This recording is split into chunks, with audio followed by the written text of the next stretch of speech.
Hey, good morning, Grace Community Church. My name is Jacob Hanson, and I am the Outreach Assistant and Social Media Manager for the church. I sure miss seeing you guys on Sundays, but it's been great interacting with you guys online. But I really miss seeing your friendly faces and smiles on Sunday mornings and on Wednesday nights during the journey.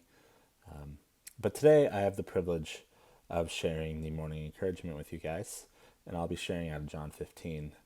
A little about myself is throughout college and a little bit through seminary, I worked grounds at my universities, and it was a hard job. A lot of lawn mowing and leaf blowing and raking and all sorts of things, odd jobs to make the university look better. But one of my favorite jobs to do was to prune the plants around campus. It was a really hard job and a really precise job, but it was so satisfying to see the before and after of the plant, and then come back in a few weeks and in a few months just to see how that plant grew out from that pruning.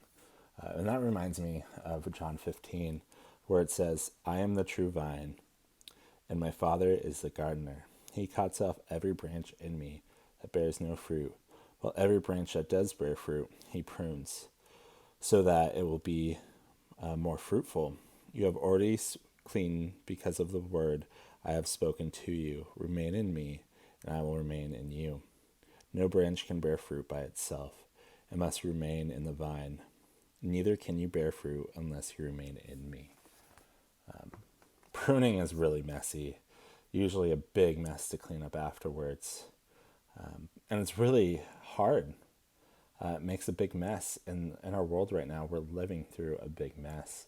You turn on the national news for 30 seconds and you hear about new deaths from COVID-19, or you see pictures from the protests that are happening, or you hear about police brutality or the other inequities that our nation has in it right now.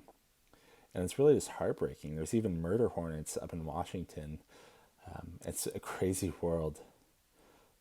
But no matter how crazy it is, no matter how big of a mess this pruning makes, we must remain in Jesus and we will bear better fruit.